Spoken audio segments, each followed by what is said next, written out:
Hello and welcome back to the Schooner Pod. I'm your host, Bobby Howard. With me today, as always, Jameson Maxwell. Ty is on vacation. So, Jameson, we this past weekend we kind of got hit with one of the bigger in years past bigger recruiting weekends for OU in the ChampU BBQ. I should amend it. The ChampU Family Barbecue, as they made very clear throughout every single graphic. Brent Venables first. So a lot happened. Maybe not as much as last year, but let's just kind of get it started. What was the what are the differences between this year's ChampU barbecue and last year's, other than the obvious hashtag family? They had to change the name just a little bit because transitioning something that Lincoln Riley was making pretty big and on the national scene, the ChampU barbecue, keeping the same name was a little bit interesting. But you know what? I mean, if that's something that we are known for nowadays in the recruiting world, why not keep it? But allegedly with like the donor boards and like all like the message boards saying like the food was like actually good. Allegedly, we've had a really bad problem with our chef before we came along. And it was like a stipulation that Brent Venables like make sure that they hire a really good chef for the football team. And supposedly a lot of the recruits liked it. But, you'll get all of this kind of stuff where it's like, oh, it felt like family, the family barbecue. Oh, man, I really could feel like, how close everyone was. We were hearing the same things with Lincoln Riley, but we know Brent Venables as a guy. And I guarantee you he was giving off more family vibes than Lincoln Riley was back in the day when Lincoln Riley like forgot about a kid in his hotel room or didn't have enough jerseys for all of the recruits last year to take photos in. None of that allegedly happened. Yeah, no. And, that those kind of little details, that actually matter, the personal touches, actually talking to him, were kind of left out in favor of look at all of these cars. And, we have a bunch of NFL players here, which we had one car on the field though. I looked at it and I was like, oh my goodness, they did it. So there were a little bit of odes to the whole time they had one car, but it was not like a line of, just old cars and then, just all these new like Italian sports cars. Wow. Yeah. So, I mean, that's, one car, we got at least hit the one car quota. The car on field quota was hit. I did not see the car photo, so I'm not sure if it was a good car or not, but I couldn't see what the logo was. I don't think I even looked that closely. It just looked like a sporty black car, but there was no line this year. But I mean, we still had a great list of visitors. It was not any different than the past years. We brought on some big names and guys that we really are targeting.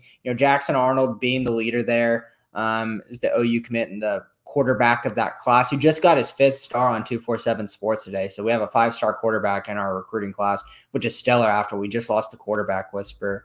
And he was ready to do some work, on big guys, like Dylan Edwards, the running back out of Kansas that we've been working hard, really small, fast, quick kind of guy. We'll get to, our commit later. But going to work on some offensive linemen, Peyton Kirkland, Caden Green, those are 2 big names in offensive line that they're going for hard. And then a lot of really good defenders. PJ Adebaware, I believe is how you say it, out of Kansas City, is a guy that was getting a lot of hype towards OU after this. He's an edge defender. Phil Picciotti, we talked about him, linebacker. And then another name that got a lot of hype, a guy that people thought might commit. This is just a couple of the guys that went to this, was Jacoby Johnson from Mustang, Oklahoma. And he's kind of looked at as a safety, 6'3" basketball player. He's an extreme athlete, got a kind of a string of crystal balls, especially from like Steve Wiltfong, who's one of the biggest guys who has his head plugged in everywhere in recruiting after this weekend. A guy that's been talking to Oklahoma for a really long time and could be a guy you could see even announce soon. Who knows? But seems like we got some good ground on him. Yeah, absolutely. That's good stuff. And I kind of want to loop back to Jackson Arnold for a quick second. And him getting that 5-star was really, really, really great. And, in a way, it kind of shows that, the eye of Jeff Levy, his ability to, see someone, is probably pretty damn good. And arguably, I would say, getting a guy early on in a cycle who might be a 4-star, type of guy, but then kind of rises up, that might be just as important, finding those diamonds in the rough being, 4-star quarterbacks. They're still very good. might be just as good as, landing the big fish, landing that 5-star. What do you think about that? Yeah, Is he it? moved. Yeah. Yeah. Yeah, he moved up just a little bit. It wasn't to like a huge jump. Like he was still a very highly regarded quarterback before he just got this 5th star. They typically on 247 when they do the composite, they try to keep around the same amount of NFL teams to go draft in the first round to be. So 5-star would be the if everyone went to the draft in their junior year, they would like predict that those 32 5-stars just based off sole high school accomplishments would be the pick. So that's kind of how they think about it. So he moved up a little bit, but having a 5-star has a lot of clout to it, and it means a lot. And this is a guy that carries a lot of energy around him. People really look up to him. In Texas, he plays 6A D2, and that's very high end football. There, people watch him a lot. There's a lot of eyes on him, and he's very confident. And getting a 5th star, people will look at you a little bit longer, even if it was maybe like a 10-spot jump or whatever it was. Yeah, for sure.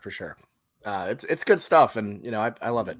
But anyways, Jameson, what else about the barbecue? Anything else of note to discuss? Yeah, we got to talk about the one commit that we got because it's extremely interesting. We've said this every single time, and I'm going to continue to say it for the rest of the year. It's really interesting how Brent Venables is handling recruiting this year.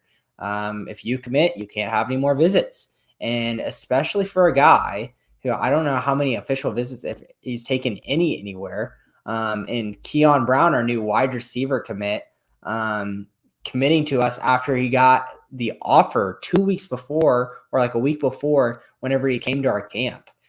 He came to the camp that the coaching staff was putting on, and he was just blowing by guys. He's 6'3" and has speed. And it seems like he's just been going to camps around the nation, just picking up offers, and his stock is on the rise. Even though he's a 3-star right now, he's got offers from like Alabama and Auburn and some of the Florida schools. And he does not even have a complete huddle right now to look up. If you're trying to go find his tape, he has like a look back later. I'm going to have more tape up. Like he's a very limited view. So he's not in the big scope of the national scene where people who haven't seen his games in person or haven't seen him in a camp, you can't just look him up online and find his tape. So this guy is another guy that can really definitely go high in the rankings, because any guy who picks up an offer out of camp and he goes to other camps and does the same thing, like I don't want to compare it to this guy, but Ethan Downs got his offer coming out of camp, and even though we knew him coming out of Weatherford, like there's guys that really show out and then produce in college football.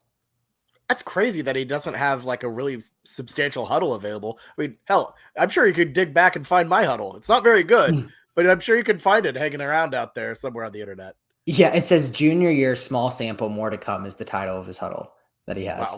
Wow. Okay. That's incredible. That's insane. Yeah. That's big. I mean, even in that, it's a small sample size, but you can see it, but it really doesn't show as much as what people were talking about. And some of the people that got access to those camps and have videos of him running, go routes and just burning past defensive backs. It looks like at 6'3" and the speed that he has, just ordinary camp guys, that are playing D-back just can't hold him. It's just not fair. Yeah. I mean, and that's the thing is, recruiting is such an interesting thing because there are so many guys out there, but and it's hard to get noticed. So, the guys who, some guys, their path is what he's doing, going off and in camp, doing those camps, doing all that, sometimes that is just as good as, having an awesome highlight tape. In fact, it's probably better because you're getting up close and personal evaluations. Definitely. I agree. And I'm really excited about this guy because, we've seen it in the past. Our wide receivers, sometimes you'll get a commit from like a lower end 3-star guy that doesn't have much clout in terms of recruiting rankings. And they kind of just sit on the back of your roster. You've seen like Trayvon West, Brian Darby's, kind of that. But this guy seems like a guy that could kind of pop off and gain a lot of traction. If not, he has those tools. It's not like he's some 5'11", has decent route running, and we're just kind of filling a spot here. This is a big time, 6'3" speed guy. And if he's continuing to get better, and that's what, if he started off with not that many, much film and not that many offers, and then he sees a very quick rise, that means he's improving as a football player. And when you're improving, that means your ceiling is not hit yet. And hopefully he'll continue to get even better. Yeah, and you never want someone to be a complete product when they enter college. You want to see that improvement. You want to see that scale continue to go up to get better. So that's good. Improvement's good, and I think more than anything, it's a low risk, high reward type of guy, which is just awesome. And it was good because we just lost Ashton Kozart to Oregon, and we had a spot the wide receiver, and I'm sure we have a couple more spots as well. But it's nice to fill that void, especially whenever you have a 5-star quarterback like you talked about. You want to have really high-end wide receivers in the class with him that hopefully he could, move with and develop relationships through their freshman year and sophomore year, whether that be through practice or even off the field. And then that's going to pay dividends whenever they're playing the big-time minutes, whenever they're sophomores and juniors. Yeah, no, absolutely. It's all about depth. That's good stuff. Anything else? Any other big news kind of around the barbecue? There's so much really going on. You will have to kind of just watch. I think those names that I mentioned are, the big ones that kind of need to watch in terms of just OU targets in general that attended the barbecue. But, there's other guys that OU's catching a lot of steam with. Derek LeBlanc out of Florida's defensive lineman's high rating that a lot of people are talking about right now. I really think that's it. I think Peyton Kirkland really is the guy that you want to watch for sure in the offensive line. He's really talented, and he's going to be committing on July 23rd. So if he stays in Florida, that might be a bummer, but that at least is one of the few guys that went to barbecue that has a date set. But maybe OU turned the tides the way he's been tweeting. You never know. Yeah, you never know. And, that's just kind of the thing is, as we've been talking about all off season, this is just kind of how it's going to be. The days of, a billion commits and a bunch of smoke and a bunch of fire, those just aren't, that's just not the way Brent operates. So bummer for podcasters, bummer for the Cruton Corner, which I forgot to play the intro. Hey, no, it's totally okay. We did it at the start because football always takes precedent. But right now, as a transition, Bobby, we got to talk about the stick sports. We got to talk about what's going on in the diamond. And I'm just going to say this straight up. I'm really disappointed about, I know you made the national championship in softball, but man, I really wanted to play OSU. I really did. Yes, people are like, OSU choke poke. Oh man, it's just classic OSU choking right at the end when they need to the most. But I know it would have driven up the ticket prices for the national championship games on Wednesday and Thursday. But just to see 2 Oklahoma teams, I understand it's OU Texas, but 2 Oklahoma teams playing in the national championship would absolutely be wild. Oh yeah, in Oklahoma City, it would have been really one of the coolest sporting events in the state's history, I would say. That doesn't happen often. Having two teams from the same state play each other in the capital. I mean, that would have been an incredible storyline. Would have been an incredible series. I personally would have loved to see it. But I think I'm definitely of the opinion that what happened is still a really pretty solid result. I thought it was hilarious the way it happened. Oh my God, those errors were horrible. They that's just gave such a bad way to go out. Oh my God. It was brutal. And the fact that they had to lose to him twice, and not only that, but the whole SEC storyline with OU and Texas off there as well. That just had to hurt so bad for OSU. Who once again gets right there to the finish line, 1 yard short. Essentially. Oh, God. So they were up 5-0 in that second game, Bobby. And then legitimately the way they lost their lead. Did you see the play where they hit it out to right field and then she juggled it and then threw it in the dirt? Then another person threw it in the dirt, not even close to second base. I don't know what the hell was going on. But I feel bad. I feel bad for OSU. I really do. I do. I legitimately feel bad for him, and I feel like we've kind of lost a really cool moment, but I think it helps that, the team that OU is playing is, we've got the second best option in Texas in terms of cool factor, in terms of rivalries. if we, went on and played, I don't know, Arizona State or, Florida State, I don't think that would have been a real bummer. But, Texas, not bad. That's pretty cool. Yeah. It's definitely, they obviously don't care as much as OSU does, but it'll still be fun. So, yeah, it's definitely not bad, honestly, playing Texas. It's one of the teams that we lost to this season. But, I feel like we already did our avenging whenever we beat them 7-2, earlier in the Women's College World Series in that second round. But we'll just go ahead and do it again. That's fine. More times beating Texas. That's great. But, Texas got a lot of momentum. I'm pretty sure there's not been a single unranked team make it to the Women's College World Series championship game. And Texas doing that. It's impressive. It really is. And, OU, yes, they are this dominant team, but we've seen it. Like, UCLA gave us some problems. Like, Texas is hot. Like, we shouldn't be counting them out. Yeah, no, definitely not, especially when Texas is on their A game. Even looking back towards, the game they played on Saturday, that pitcher gave us some problems. You had to kind of figure it out a bit, but once they did, they blew up. And it's a team that you're familiar with that has a lot of negatives. They'll have a little bit of rest. So it's going to be interesting to see how it works out. But, I feel like if we're talking about a 3-game go in the distance situation, I'm not too worried about that. Can Texas get a game? I mean, anything can happen. Emotions run hot. OU slips up, as we saw, in that UCLA game. And, I think that's kind of part of, having that much cushion is that you can allow yourself a stinker and then immediately turn around and, clobber them the rest of the time. I got to say, we talked a lot about Texas and OSU here, but talk about OU's resiliency in that last game against UCLA to not only go out and win, but to go out and win in the largest win in Women's College World Series history against a blue blood like UCLA, 15-0, two home runs from Jocelyn Allo, including that just insane grand slam.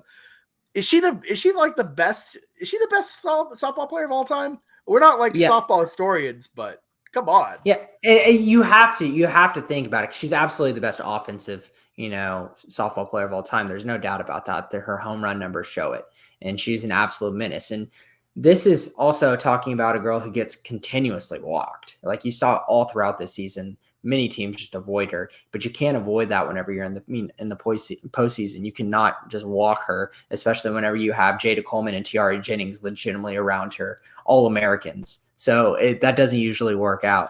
But it's tough because she's not a pitcher. And a lot of these people that we talk about, the best of all time, we talk about Kalani Ricketts, talk about whatever that UCLA, and Laura Chamberlain. They can go both ways. So yes, I still think that she should be in that conversation because of how dominant she is on the offensive side of the ball. But whenever you're missing 50% of your game, there's absolutely an argument to be had. And like you said, we're not softball historians, but she completely changes the whole scope of how you pitch, and being the second spot and having 2 All-Americans around her, that is extremely difficult to plan against. Yeah, no, I mean, it's a spectacle to watch. And, I'd argue that they might be probably one of the most dominant, if not the most dominant team in their individual sport actively in the country. They are what they do on a field is just remarkable. And, I think it's been great for softball. I don't think they're quite in the UConn territory yet where, you have to debate, are they too good? Mm-hmm. But, just what it's they've done. Pretty damn close. Yeah, they're getting there. They're not quite there yet, if you ask me. But what they've done to grow the sport, getting that first ever Women's College World Series game on ABC on a Saturday with that Texas game, that was huge. I think it's awesome to see. And, I mean, it's just really cool. Love OU softball. I think the biggest story coming in to Wednesday and Thursday is you would think Troutwine's going to start on Wednesday because that would give her the option if she needs to come in, and clean up on late Thursday or start again on Friday.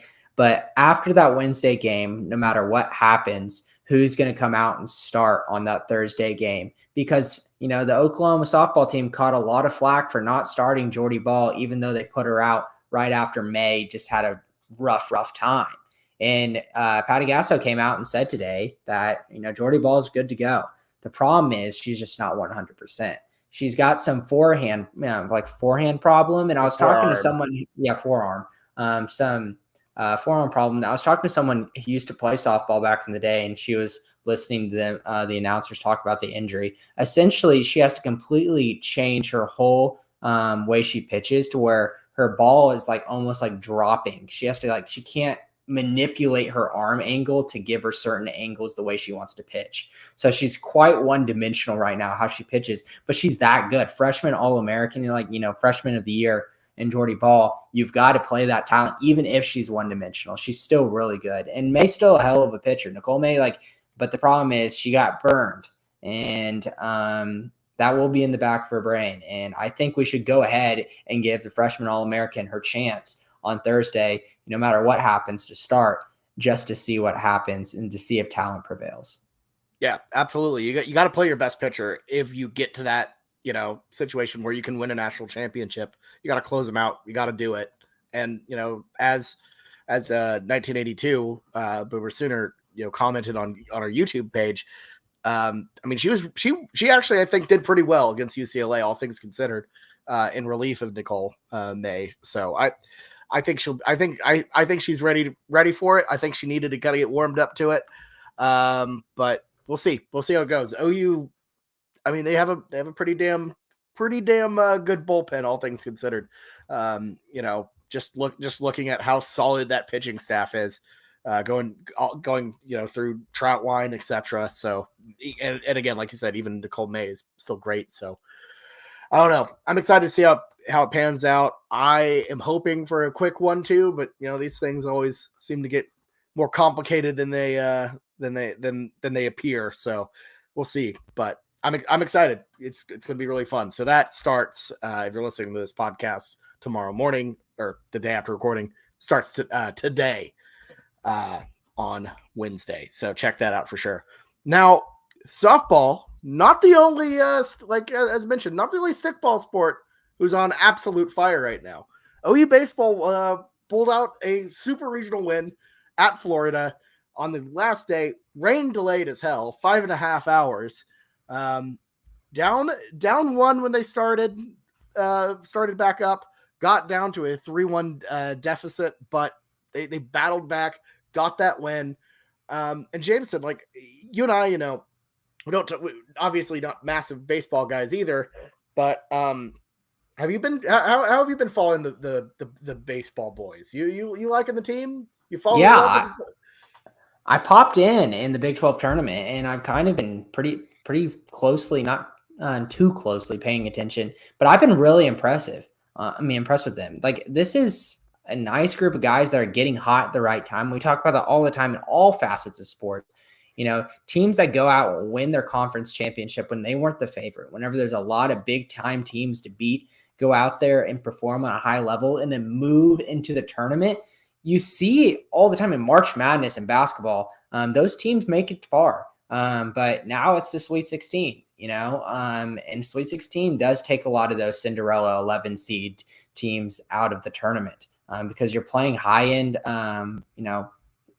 top 16 teams in the nation here that have their own super regional, and Virginia Tech being the number 4 team in the nation is not one to, talk down on. It's going to be tough, and you got to win 2 out of 3 at their own place. This is not like professional sports where you get to flip back and forth. No, we got to only do it at their place. It's going to be very tough, but hey, we got good times. Friday at 2:00, I think, is a pretty solid time. I think it's very watchable in terms of, Friday afternoon, in terms of work. Most people are kind of winding down. Some people get out a little bit early. Put that on your laptop, watch it on ESPN.com/watch.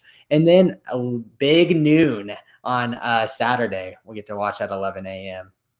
I love it because it's really kind of a great, midday watching event, even that regional, watching the Liberty game, kind of peeking in, over your corner, on your computer screen or on your TV. And Monday was wild with softball and baseball going on at the same time, having to kind of the double screen action going midday. It's fun stuff. But Virginia Tech's gonna be tricky. This is, I believe, their first ever super regional that they've ever hosted. So it's not like they're like a blue blood. This is kind of newfound success for them. But then again, it's also OU, who I believe this is only their 6th or 5th super regional appearance ever. So it's it's going to be interesting. But we'll see. The biggest knock on OU, I think, entering postseason play, including the tournament, is that they're just inconsistent. They're weird. They are. They'll go out and like beat Texas Tech, who at times was a top 5 team in the country this year, and then roll around and lose to Wichita State by 18.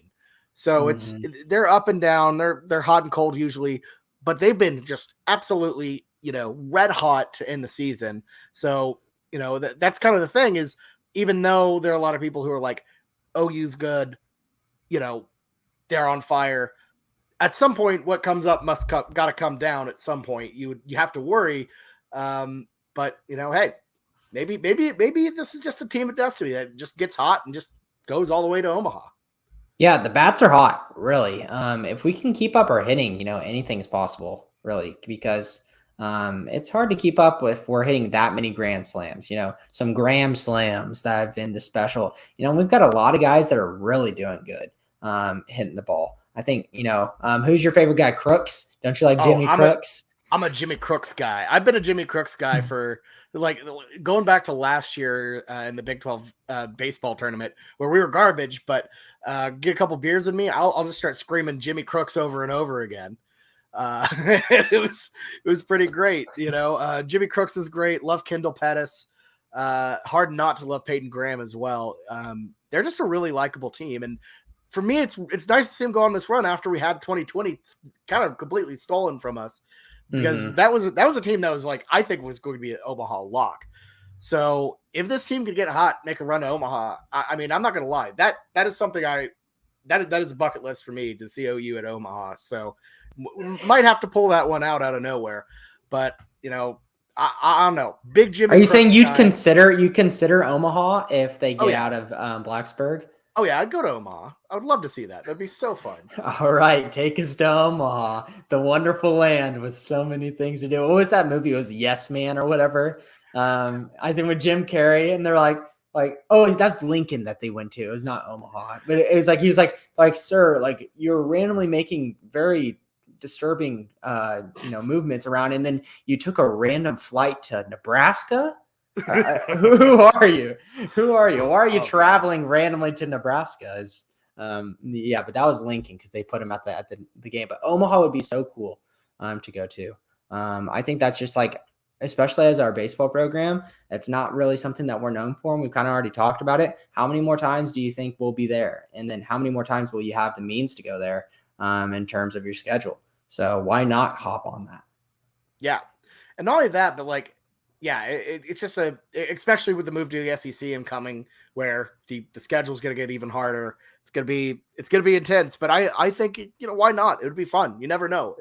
I see it as like, obviously less invested in baseball than basketball, but I see it as like a Final Four type of deal for me.